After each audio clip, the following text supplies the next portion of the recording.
well, only question that's been sent to me. But Therefore, the first one. What's that? Therefore, the first one. Therefore, the first one. But all you all feel free to ask questions after this. So, Mark, you mentioned some books, some resources that you could point us to. What would those be? So, if you're interested in that idea of there being a kind of a history of ideas that leads us to this moment, then there's quite a lot of books on that subject.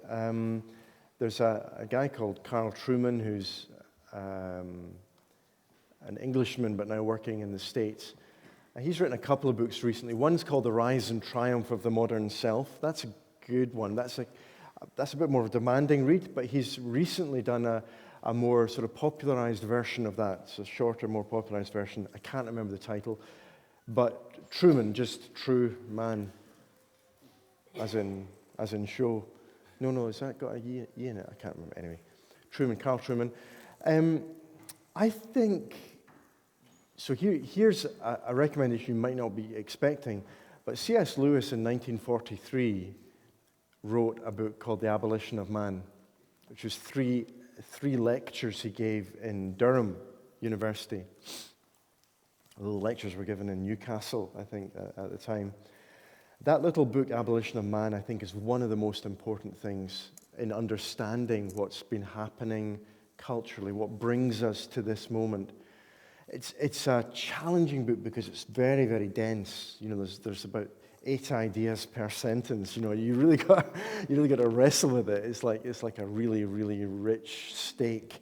But about 3 years ago, a guy called Michael Ward, who is a Lewis scholar, wrote a fantastic book called After Humanity, which is a commentary on the abolition of man. And it's a delightful book. It's one of the best books I've read in the last 10 years, just in helping understand a lot of what's going on. I find, at least for me personally, getting some understanding when I see things in the news, or I read headlines, or I hear what people say and the beliefs that are inherent behind it. I'm wanting to know why. How did we get to this, and how's that been passed off? And someone like Lewis saw all of this 80 years ago, just extraordinarily. So, The Abolition of Man would be one, a bit of Carl Trueman would be another. Those would be good starting points. And there's lots of other stuff like that, but those would be 2 very good introductions. Oh, that's great, thank you. Does anyone else have any kind of thoughts, observations, reflections on what we've heard so far? I'm going to lean. Is this table robust enough to lean on? Yeah. Uh-oh. No, okay. This is actually... I'm going to lean at this point because I'm... No, it was a thought. You were talking about autonomy, and you were talking about you're either on the throne or Christ is on the throne. But actually, it was a thought that really struck me, that certainly in pastoral situations we've seen that some people put somebody else on the throne, and I think that's something important to remember when we're in ministry as well, that someone can try and put us on the throne, and that's not right either. Yeah. Or they have someone else in their life who they've put on the throne. Let me respond to that one first, because I think that is... we might say that the putting of the thrusting of Christ off the throne is first of all a putting of ourselves in charge, and then arranging our lives to get what we feel that we need. And I think what Jenny's then saying is that part of that can be very subtle, because it can sometimes be dressed up like love, but it's actually using another person. And having another person essentially is the center of our lives to do everything for us. I think we see that a lot in contemporary views of marriage, where people have this sort of, I would call it perfect partner idolatry. You know, I need a marriage partner who's going to meet all of my needs and going to make me completely happy, and I won't need anybody else. It'll just be the 2 of us, and we'll be blissfully happy forever.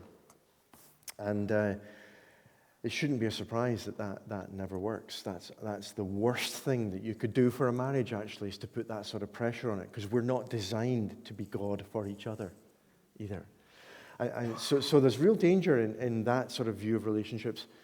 And then I think what Jenny's pointing out as well, correct me if I'm wrong though, Jen, is that for anyone here involved in leadership to recognize and be constantly alert for the ways in which people try and put you as a substitute for God.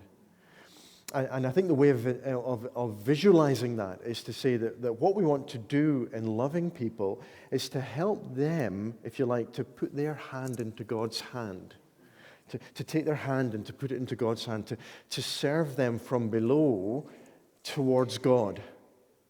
The temptation is always going to be to insert ourselves between a person and God.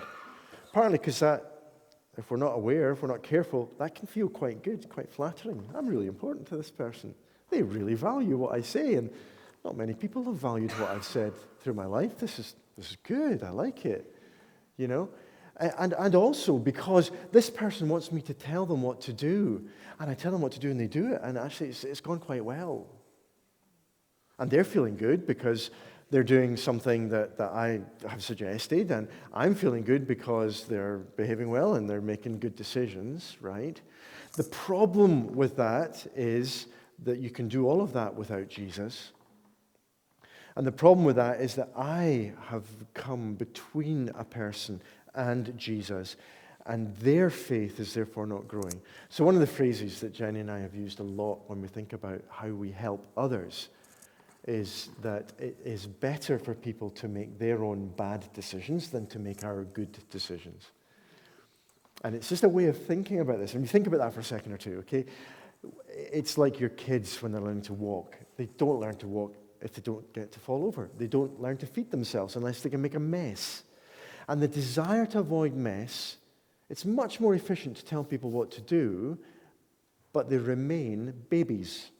They can't grow to maturity if we, as leaders, if you're in any way involved in any sort of leadership, and everybody here is exercising some kind of influence, people don't grow to maturity unless they're taking their own decisions between them and God and learning. They're learning to trust Him for themselves. Now, we're there to help them to make faith-filled decisions.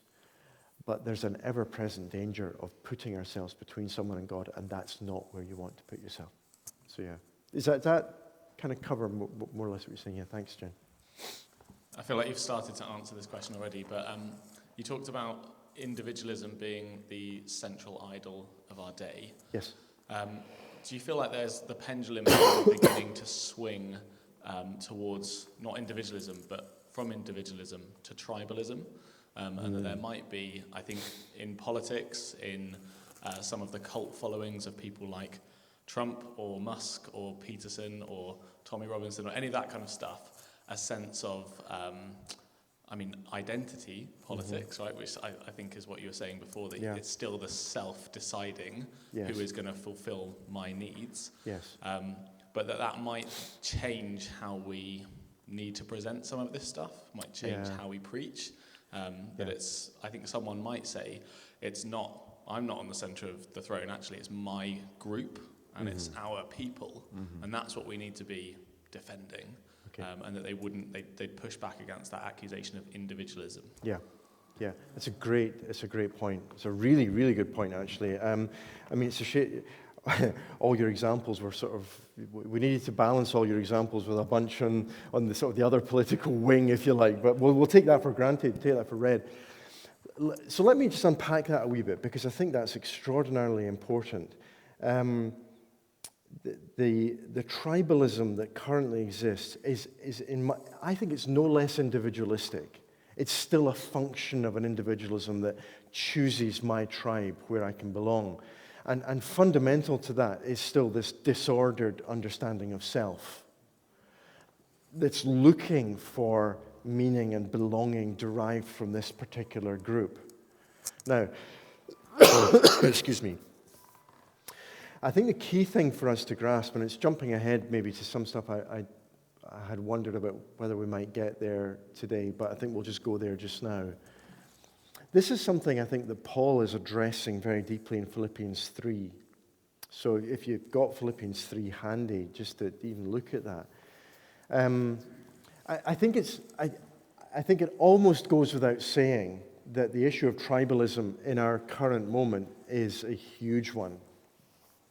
And that tribalism has led to a sort of polarizing of culture, a lack of dialogue, a lack of any sort of nuance. I mean, you can't express a question about one position without immediately being assumed to be in the opposite.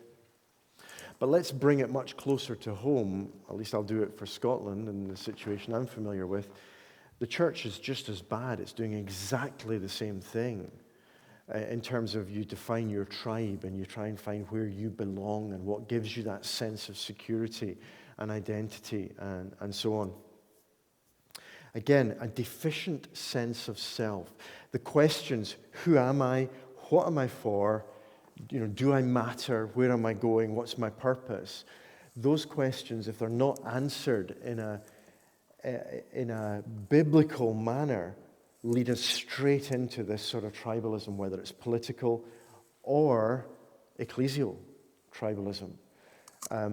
It's shocking to me, for example, when I think about our time in St. Andrews, to think of one of a minister there, a pastor there, someone I respect more than anybody else I know, actually, more than any other living pastor. He's now retired. Extraordinary man. But somebody from one of the other tribes said of him, well, yes, I suppose he's a brother in Christ, but he's not a partner in the gospel, he said.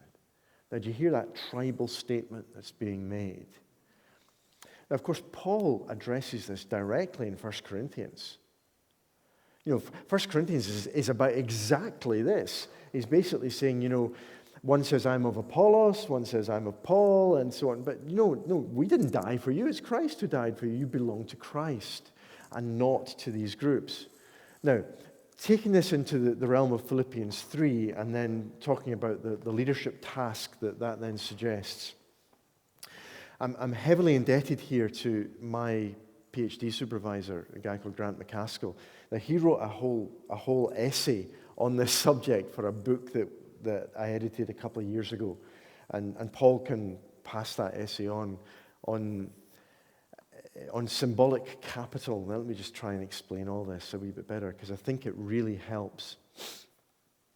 So symbolic capital is what happens in any human community, be it a church or a workplace, you name it, it happens. It always happens.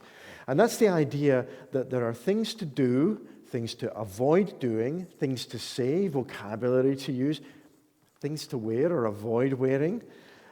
There are behaviors that we perform or refrain from performing that establish us as members of the in-group, right? That get us access, if you like, to the inner ring. And by the way, C.S. Lewis is another one who explores this really helpfully in a little essay called The Inner Ring, and also in his book, That Hideous Strength, which if you haven't read is also just brilliant on this subject. So imagine that there's an inner ring of belonging. This is where the cool people belong. This is where the in crowd is.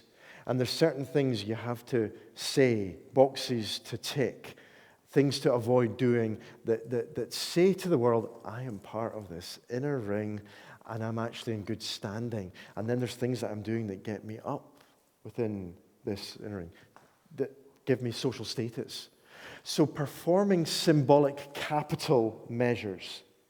Now that might be, in a church setting, it might be to dress a certain way. It might be to raise your hands a certain way in worship or not.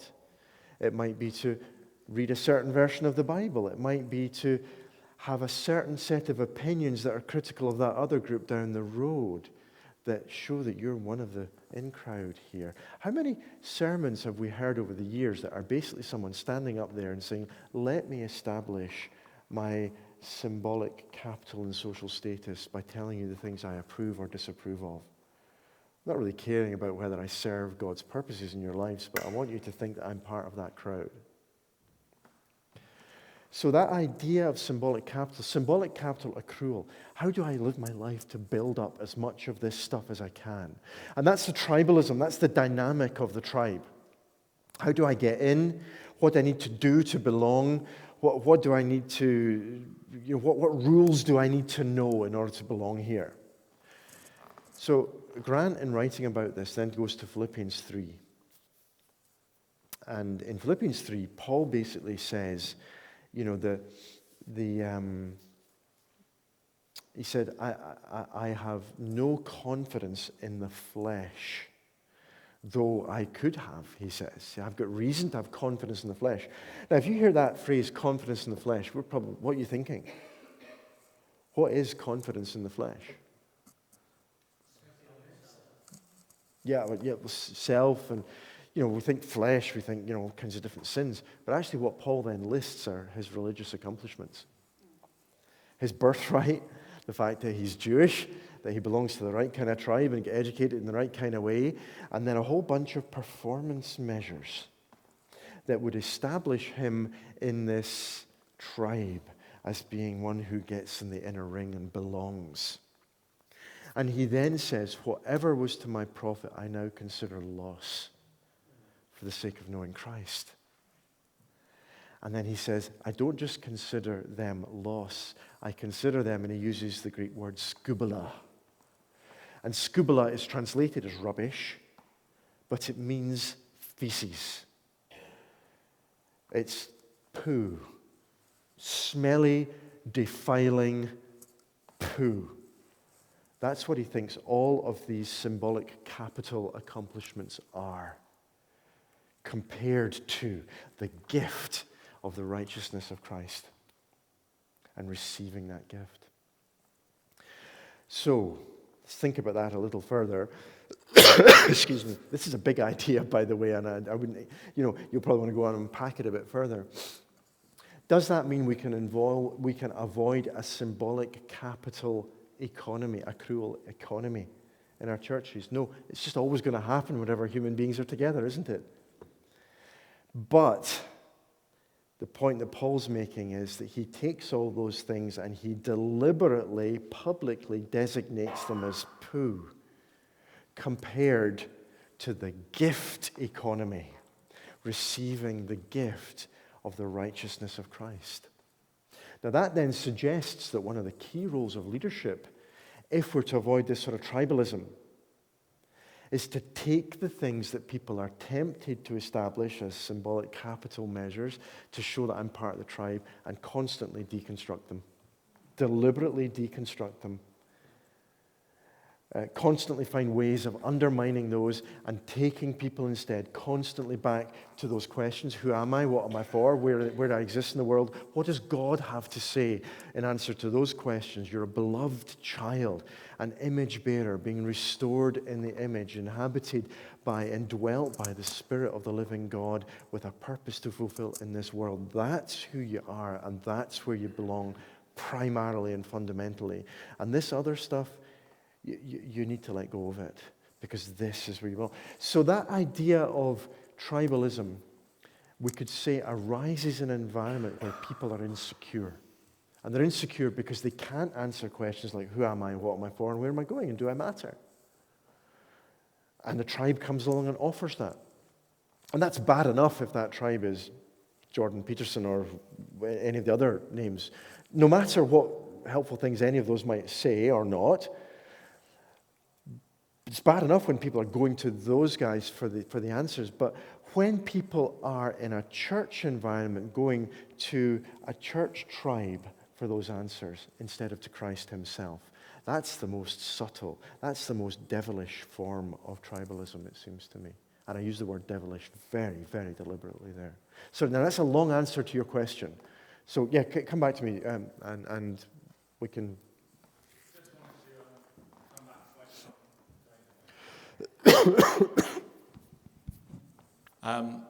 Saying to people, don't come to us for the answer, go to Jesus.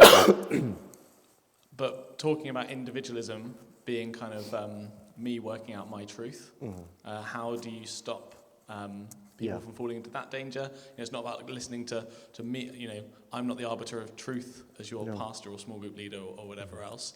Go straight to Jesus. But then if they say, well, I went to Jesus and he tells me X, Y, Z, which is different to what you're telling me. God told me. Absolutely. Trump card. Yes. Yeah.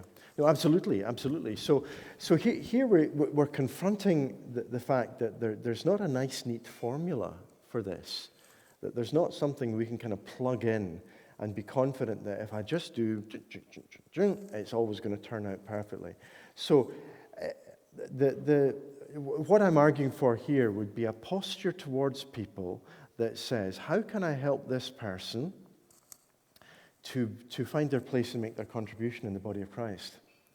And to find their place is to find their place not just in relation to God himself, but also in relation to the other members of the body round about them. So it's to be rightly related to God and to others. So how do I serve that in this person's life? How do I love them towards that kind of maturity? I want people to learn to trust God for themselves. But I also want them to learn that, it's idiotic and thoroughly dangerous to think that you as an individual are going to reliably hear from God every single time. One of the devil's tactics, it's an age-old tactic in any sort of warfare, is to cut pockets of your enemy off from lines of communication. Basically make sure they're cut off from the others so you're isolated. And once they're isolated, you can just take your time and pick them off, dead easy. So although I want to help you to that growing, robust faith, at the same time, a critique of an individualism that says, and that doesn't mean you just do your own thing and then use the trump card of God told me to justify it. So we're in this realm of wisdom. What does this person need at this point? And for one person, it might be an encouragement. For another person, in the same circumstances, it might be more of a corrective. And it'll just depend. We desperately need wisdom to love people well. So that's the beginning of an answer to that one. But you've pointed out the danger really, really well. And it's really good for us to be aware of that. The danger, in one sense, is that we're always throwing babies out with bathwater, or we're always, use another image, falling off the other side of the horse. The picture of I don't know why he's a drunk German farmer particularly, but apparently it's a drunk German farmer and he's trying to get home and he tries to jump on his horse and overshoots and falls off the other side and keeps doing that. And we do that in the church. We're constantly reacting to one thing and we shoot off to the other side. So, yeah, these are really, really good, rich questions, so thank you. Yeah. Paul, does that explanation make any sense there? Because that idea of symbolic capital, tribalism, the inner ring, it's very seductive. C.S. Lewis talks about the evils that people will do to gain access to that inner ring of belonging. And you'll do them without even realizing it, because it's such a desire that we have to feel that I gain access to that. Mm-hmm.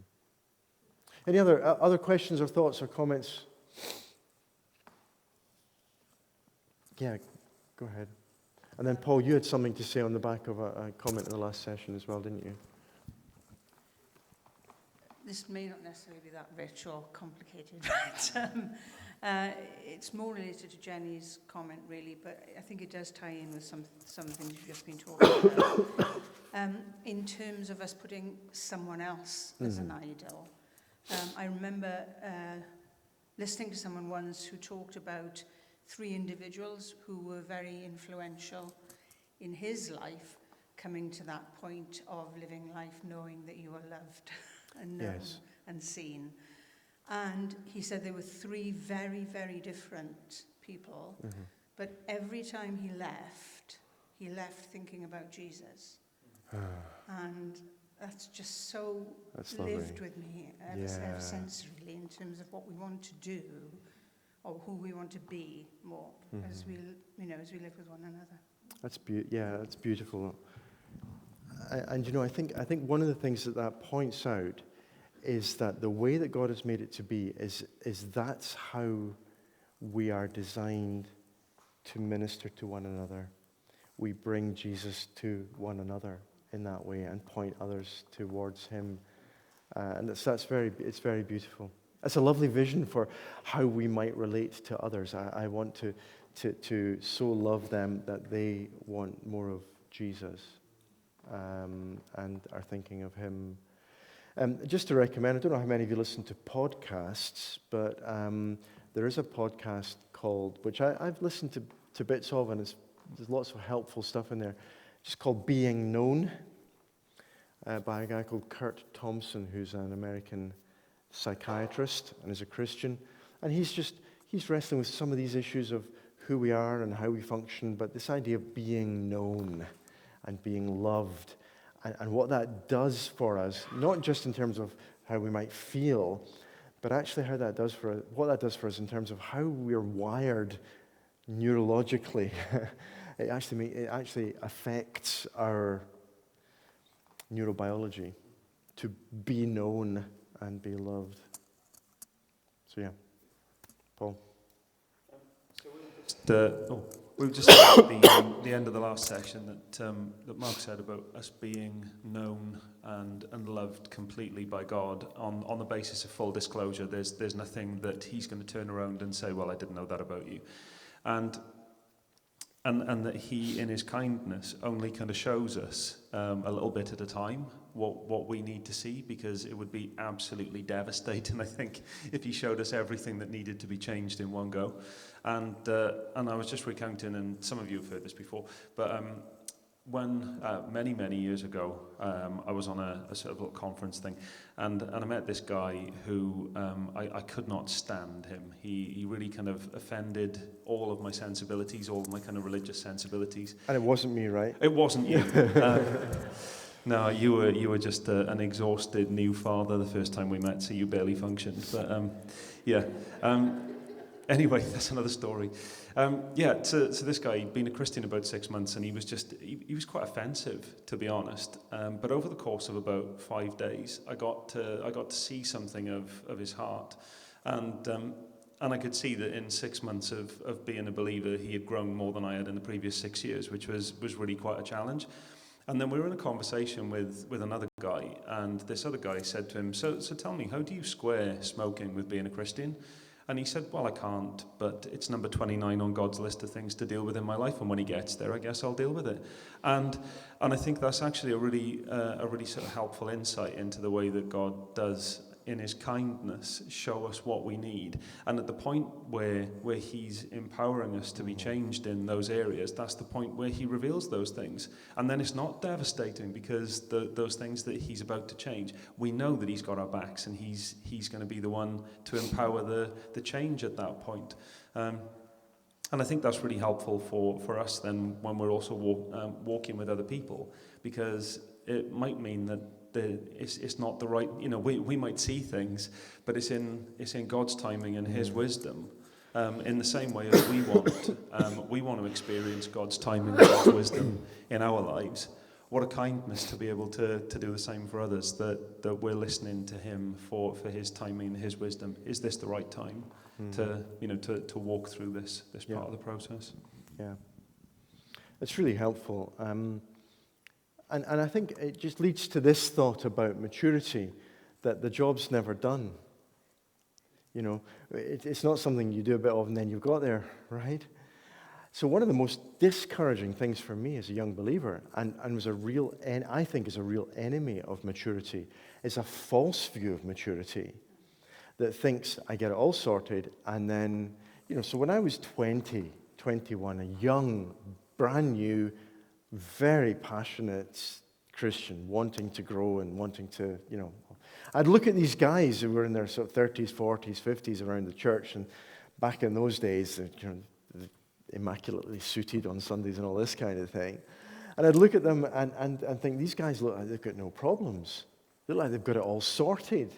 And so I then imagined if I just sort of worked hard enough at my my spiritual disciplines, read my Bible enough and prayed enough that I would emerge into this sort of beatific state sometime in my 30s where I would have no longer have any problems, and everyone would look up to me and respect me, and I would sort of cruise forward towards a sort of glorious entry into heaven eventually, right?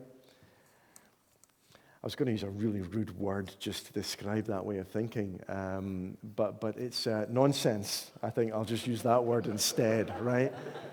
But it's terrible, damaging nonsense. And it's a nonsense that makes people basically say, I can't share honestly what I'm really struggling with, because that's the goal of no longer having any struggles. A good friend of mine, staying with him last weekend actually, he remembered he was once in this youth group in deepest, darkest Ayrshire, and one of the very prominent Christian men in the congregation was there doing a talk to the youth group one Sunday evening. At the end of it, my friend asked a question and said, so Mr. So-and-so, do you ever have any particular struggles in your Christian life? And this guy just kind of goes, No, not really. And I want to say as clearly as possible that this man is either lying or self-deceived. There's no other option on the table there. But lying or self-deceived, the effect is the same. It raised up and placed as an idol, a false god, a false view of maturity and what God's doing in the world. As I said, I turned 56 yesterday. Thank you. I think I'm more aware of sin now than I was when I was 20. I'm more aware of my sin. I mean, I'm presenting this stuff on living as one who is loved. Did I not know when I was 20 or 21 it was quite important to believe that God loved me? Well, yes. But at 56, it's like we've spiraled deeper and deeper and revisited the same issues and seen the deep impact of distortion and the twisting of sin, my own sin and the sin of others, the sin of my parents and their parents. All of this stuff that distorts, and I'm wrestling with. And that at 56, the challenges are different to what they were at 20 or 21. But it's the same basic dynamic. So there's a false view of maturity that's out there that we need to absolutely reject, and then it requires those who are in any form of leadership to be appropriate, not indiscriminate, but appropriate in saying, here's how God is causing me to grow right now. So that's what I was sharing there earlier on. I'm saying, I really struggle even now when I should know better. At 56 years old, I struggle to believe that God loves me, and I struggle not to listen to the lie that today he's going to make this go really badly because he's just going to go, ha ha, gotcha. That's my battle every single day. Am I going to believe that there's no condemnation for me in Christ and then live out of that, or am I going to listen to the lies? Every single day. So yeah, that's the territory we're in here. We're saying we're in this for the long haul, and it's worth wrestling with it for the long haul.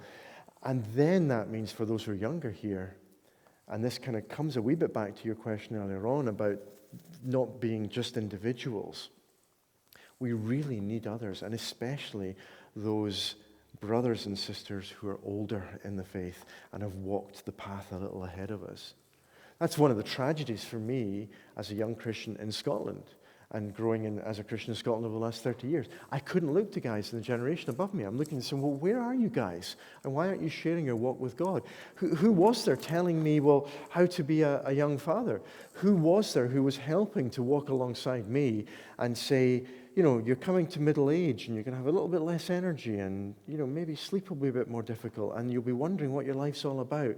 Let me tell you some of the things God taught me in that season of life. It didn't happen. It should happen. But you see how what God's given you, and that's true for everyone in this room, what God has given you is for the blessing and benefit of others. to pass on to help them as we walk alongside. As we collectively look at our brothers and sisters round about us and say, if we understand anything about the body of Christ, we understand that how the body functions depends on how well the individuals are doing. And that's not individualism. It actually raises the stakes and makes the individual more important in the context of that whole. Which means that, sorry, I'm going to pick on Caleb again because I know him. It means that for me, living in Inverness and working up there most of the time and down in London a week a month, it really matters whether this young man is walking with God or not. It really matters because we're part of the same body, right?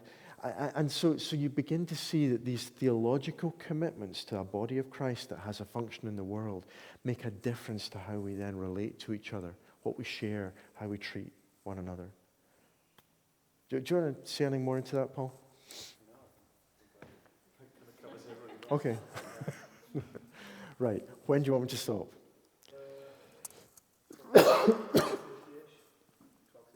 Okay. Right.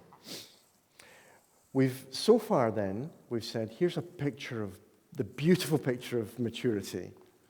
Yes, it's not perfect yet, but that's the direction of travel.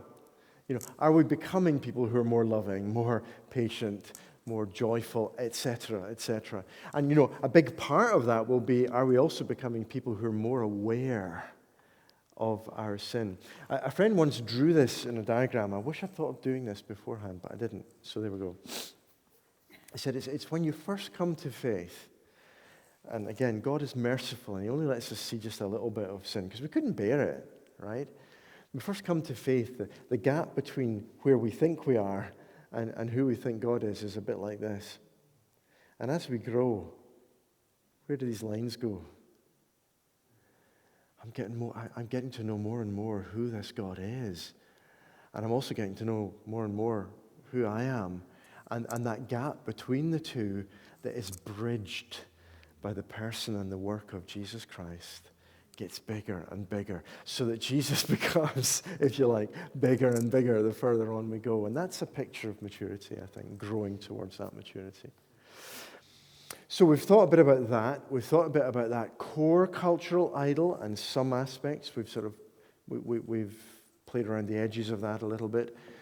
And then I want to talk about this fundamental temptation that the devil brings to us. The fundamental core attack, of which almost everything else is a kind of subset, is a detailed application of this big principle. So we've got the core idol, self, and all of its outworkings, and then the core attack is going to be to shift us away from living by grace.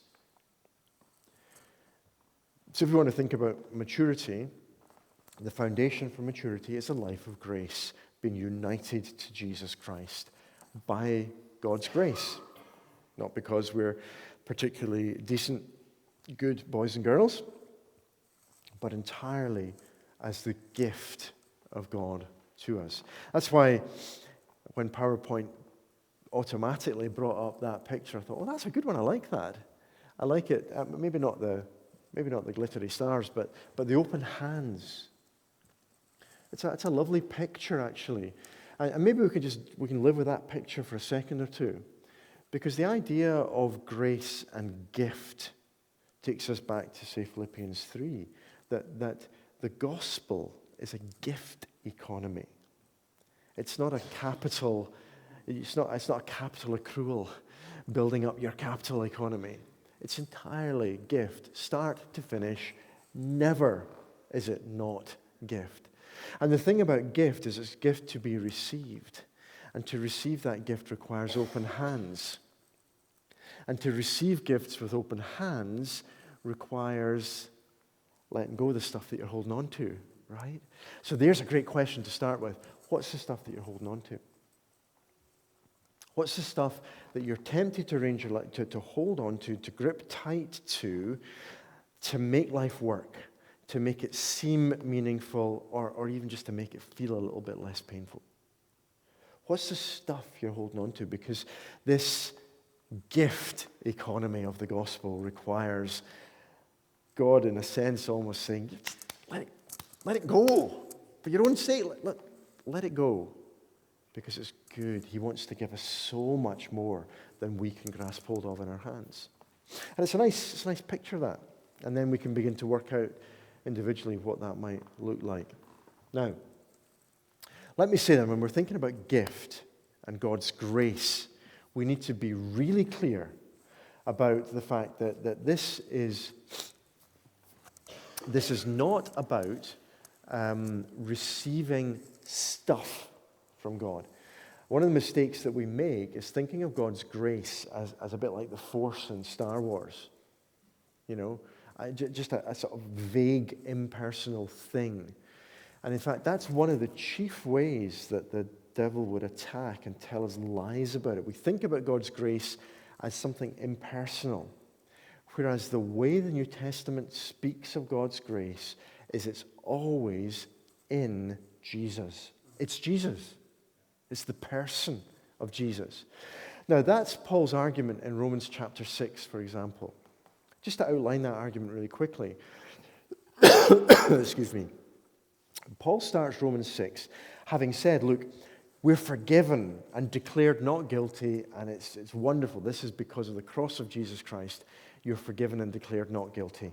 The final verdict is brought into the present. Boom, not guilty. Isn't that fantastic? And Paul anticipates the argument that says, well, if that's the case, then does it matter what I do now?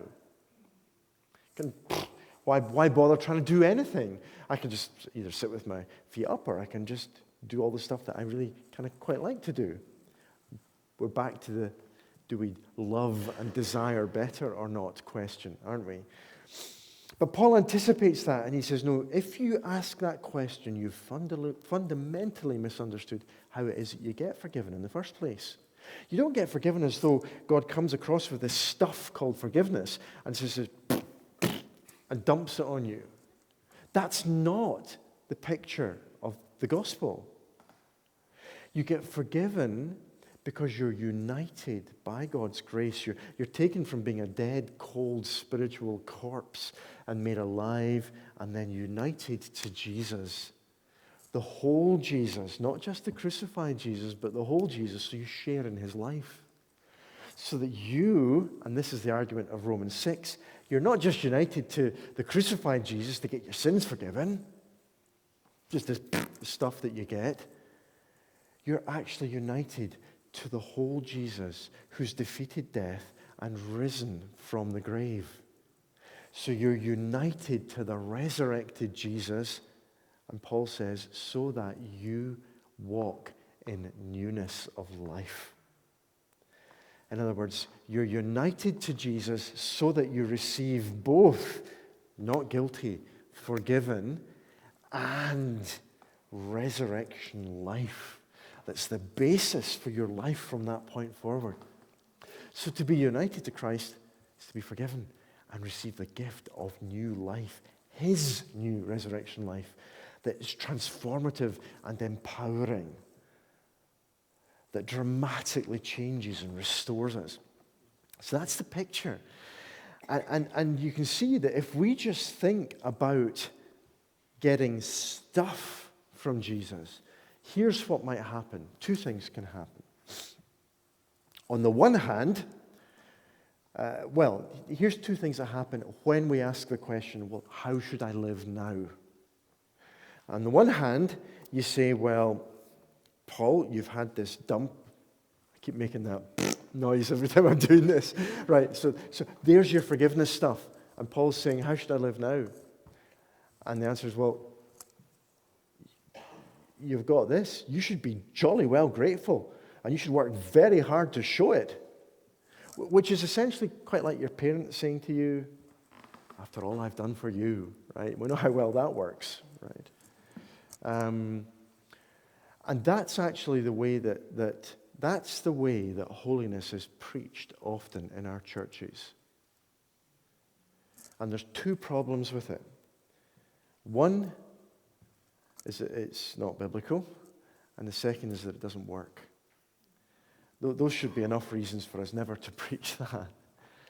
Because instead, the message is we receive Jesus united to that resurrection life so that we are both forgiven and empowered and transformed by his life that we live in communion with day by day by day.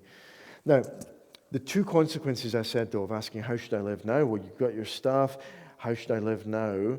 Well, you show how grateful you are by working very hard at it. And then Caleb sits and looks at his dad and says, it looks a bit grim, a bit miserable, all that sort of working really hard just to show how grateful he is. And he never rests, he never stops. And it just seems really legalistic to me. And God's grace kind of feels like it should be different to that. So if it's different to that, then God's grace must look like me being able just to sit with my feet up and not do anything. Obviously, that's what it must look like, isn't it? And so we have this seesaw reaction, generation to generation, of working hard to show it. And no, that can't be grace, so I'm just going to sit with my feet up and not do anything. Isn't this great? It's wonderful. Legalism and license. And they react to each other constantly, generation to generation. And the problem that underlies both of these is a deficient understanding of God's grace and separating, if you like, the benefits of Jesus from the person of Jesus. We receive the person of Jesus and are united to him. And one of the devil's great works then is to depersonalize salvation and make it more like a transaction that takes place off there, and I benefit from the stuff that gets given me. No, it's Jesus up close and personal. I was reading through Leviticus recently, as one does. And here's the thing in Leviticus that struck me. And I've read it probably dozens of times over the years. I had never noticed this detail. It's talking about sacrifices. This is sacrifices where blood is shed. A life is given. And that life is given because somebody has sinned or rebelled against God in either a known and conscious or even an unconscious way. And that something needs to be done in order to right that relationship with God. And every time that sacrifice is made, you're bringing an animal in to the priest, and the person giving the sacrifice or the priest, here's the detail I hadn't noticed. It says they're to put their hand on the head of the animal. Now, I mean, I know this probably kind of feels disturbing or even a bit disgusting to many of us, but just think about that detail. To put your hand on the head of an animal, and it says, and then slaughter the animal. Where are you looking? What are you smelling? What are you feeling? This isn't, it's very moving actually. It isn't a distant transaction that gives us stuff. This is up close and personal, and you're looking in its eye. You're looking in the eye of the thing that whose life is being required for the sake of your sin. It's an extraordinary picture. And the more I reflected on that, the more I thought, yeah, this is kind of what we're missing. That to relate to Jesus in a similar way, it's not a transaction off there. It's to be brought up close and personal. It's every time we take the bread and the wine to be, if you like, looking in the eye and recognizing who is given for me. Not what's done for me, but who's given for me. So that's this is still big picture stuff. Grace is a person, not a substance or a force. And maturity then is love. There's how a life of union with Christ is what it means to live by grace. We've talked a bit about how the devil attacks that with various different lies. But why is this important? And it's important because of what it says on the left-hand side there. That if we're to be mature men and women who love God and love others, then that requires, and again, more pictorial language, just because I find that helpful. It's the concept of receiving from God and giving to others. contrasted with the idea of grasping and keeping what we can. Let me unpack that a little further. Ephesians 5:1-2 says that we are to walk in love. Well, actually, it doesn't say it. No, first of all, it says, be imitators of God, which is an astonishing thing for Paul to say. Be imitators of God. And then he says, and here's how you're to imitate. You know, because we're not going to create a cosmos or uphold it with the word of our power. We imitate God in this sense, Paul says. Walk in love as Christ loved us and gave himself as a sacrifice and a pleasing aroma. In other words, we imitate in imitating Christ's sacrificial pattern. A pattern of understanding that all we are and have is given to us for the blessing and the benefit of others, not just for us to hold on to and keep for ourselves.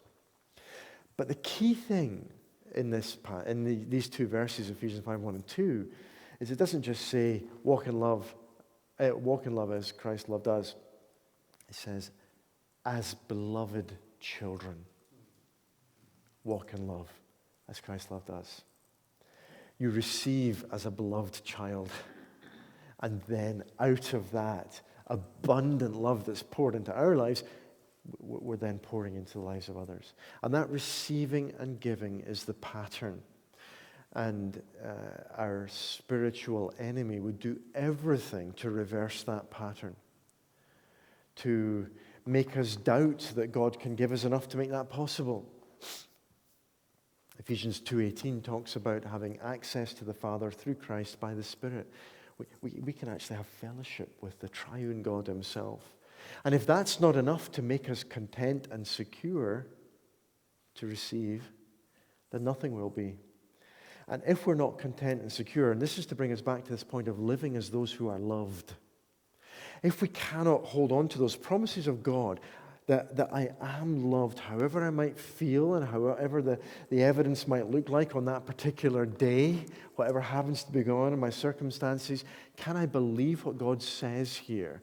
Can I believe Paul in Romans 5, who says God demonstrates his own love for us in this? While we were still sinners, before we had done anything to deserve or not, while we were still sinners, Christ died for us to demonstrate God's love. Not to earn God's love for us, crucially. It's a really important distinction. But to demonstrate his love for us. So, if that's not enough to make me content and secure that I live as one who is loved, then what I will do is I will start manipulating my relationships. I'll think, how can I get that person to say something that will make me feel better? How can I use that relationship to bolster my self-confidence? How can I get them to give me reassurance? How can I avoid that challenge that might be coming from that person there? And the problem with grasping at others to get what we feel we lack or to defend ourselves from perceived threat is it's the very opposite of love. So insofar as my posture towards life is, let me work out what I can get here to make up for what I feel I lack, or let me defend myself against any perceived threat. If that's my posture to life, I am not mature in Christ because I'm not loving. I'm thinking about me. I'm curved in upon myself. That's the point. And what is it that uncurves us towards others? It's living as one who is loved. It's receiving Jesus, being united to him, and turned outwards. And that's not, of course, a once-off, I did that 25 years ago. Day and daily, moment by moment, constantly, if I am loved, then. If I am loved, then. That's the battle. That's what it looks like to be constantly growing toward maturity and maybe over 15 to 20 years making a little bit of progress that some others might see and say, I think you might be even slightly easier to live with now than you were 20 years ago.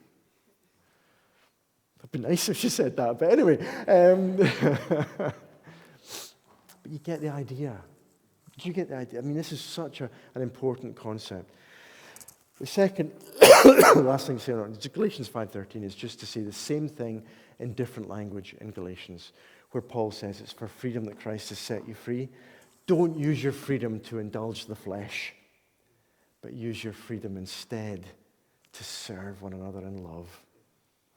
The freedom of being loved, regardless of what one does, by the living God that fills us up so that we may then pour out towards others. And I just put those two texts up there on the screen. You can look at them if you like. Imitators of God as beloved children and walk in love.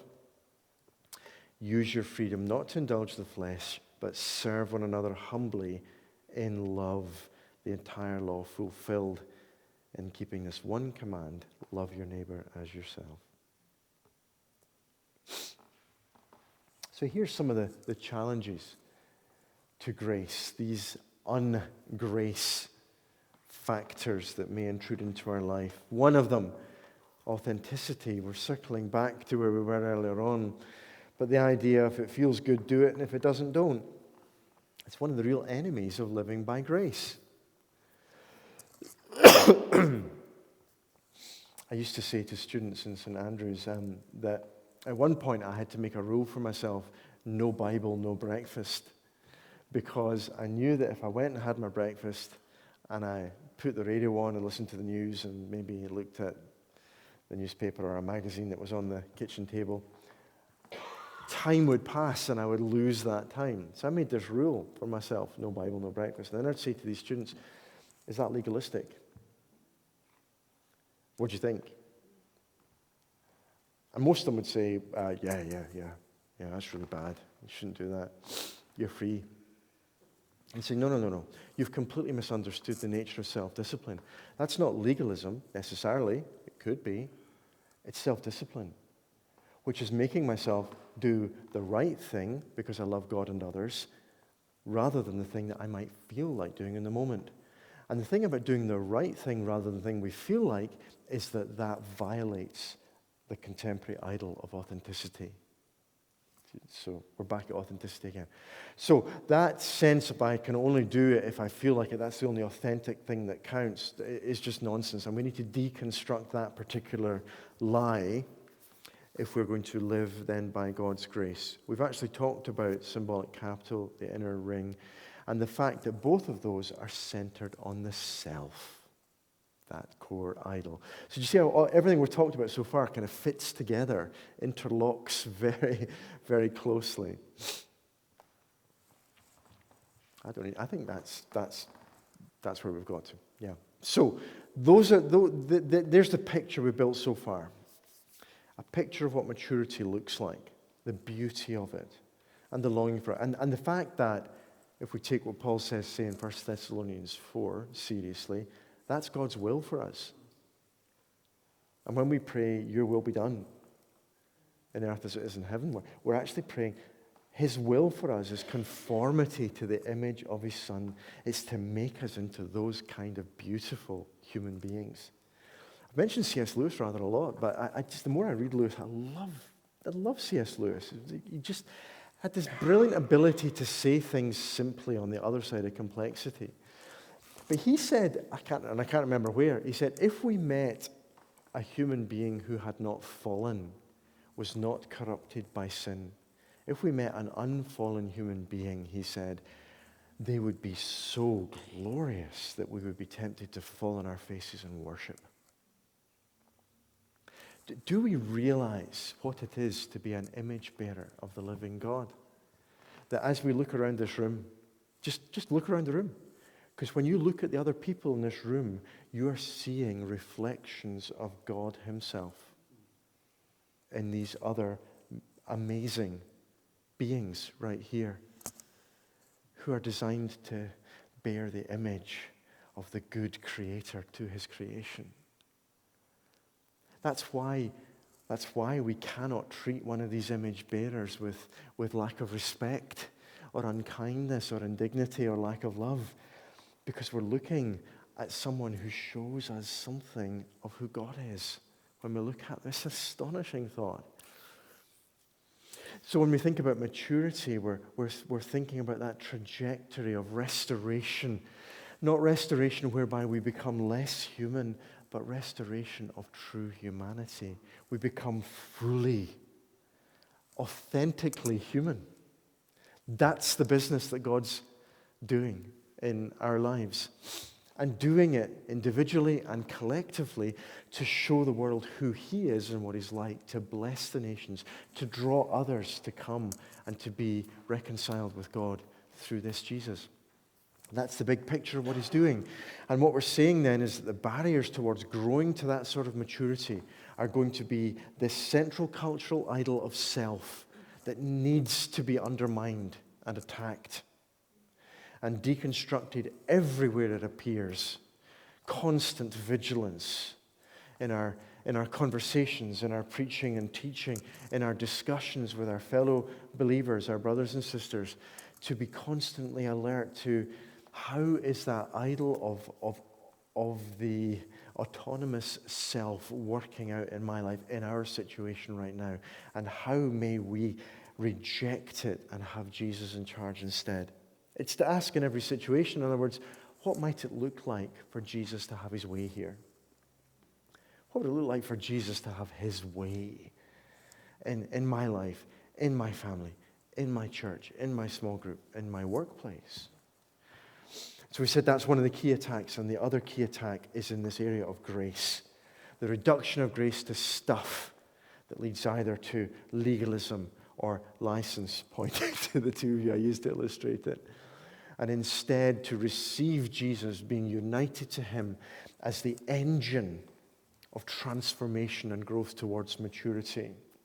Everywhere that Paul talks about how we should live in the New Testament, he is rooting it in the language of newness and new creation. You are united to the resurrected Christ, and this is what that now looks like, he's saying. So there's the foundations, and of course, therefore, the foundational ways that we should expect that growth to maturity to be undermined. And we do indeed see that. Now, I think we might just stop a wee bit early, shockingly. But we're going to go on to how people grow, common things that stop them, and we're just going to focus. No, I'll tell you what, we'll do this really quickly before we just stop. It was too good to be true, wasn't it? This is my new toy, this diagram. Okay, this is actually to summarize everything, and then that'll bring us into thinking very concretely, what are the lies that we believe? What are the specific things that stop us from growing to maturity? So this is, I'm currently putting together a new master's degree in contemporary Christian leadership. And this is my way of trying to say to people what the priorities are. And it's everything we're talking about here today. And that's to say, in the life of any of us, let me see if I can, is that actually, I'll talk us through this. Oh, come on. These transitions are way too slow, aren't they? I'm really sorry about that. Right, there we go. Iceberg. Icebergs are bad for you if you're a boat, I guess. But the point is, an iceberg's got less visible above the surface, and all this much bigger mass that's invisible below the surface. And in a very real sense, when we're talking about growing to maturity, we need to bear this in mind. We need to bear in mind that below the surface then are things like, who is God and what is He like? And how is He postured towards us and towards His creation? With lavish love, as it turns out, which is great good news. Who are we in relationship to God? And the life of grace, which we've just been talking about, being united with Jesus and being restored and our character being transformed. These convictions, this truth tested in practice over a lifetime of how we relate to God. This is all the below the waterline stuff of our lives. And that's what then leads to the stuff that's seen above the waterline, which would be ministry, stuff we do to serve God, and maybe stuff we do in leadership as well. To wrap this back to where we started with my story about my fellow medics 34 years ago, we might say that my fellow medics 34 years ago were doing lots and lots and lots of this leadership and ministry stuff. And often in the church we make the mistake, if we've got some warm bodies who are halfway competent, that'll do, just warm volunteers, we'll give them lots of ministry, lots of leadership. Just get the stuff done. And as long as there's no gross immorality, we tend to de-emphasize and ignore this stuff below the surface. Because that's the stuff of a lifetime. That's the stuff of the messy, ongoing wrestling with that transformation and that building of depth of relationship with God and that transformed character over a lifetime. And I think what happened with my friends, sadly, was that they had, if you like, an upside-down iceberg with most of the stuff that was visible above the line being activity and not very much below the surface at all. And when they got really, really busy, you stripped off everything that was on the top and saw what was left. And it wasn't much. So when we're thinking about maturity, you might be saying, okay, and we're going to get to the third session, and then we're going to talk about the really practical stuff. Yes, because we have to go through this. We have to be able to think about it rightly. And I can't possibly speak to everybody's circumstances, but give the tools for you to be able to do that and to think it through and to be able to think through your own process of growth and how you then help others to go through the same.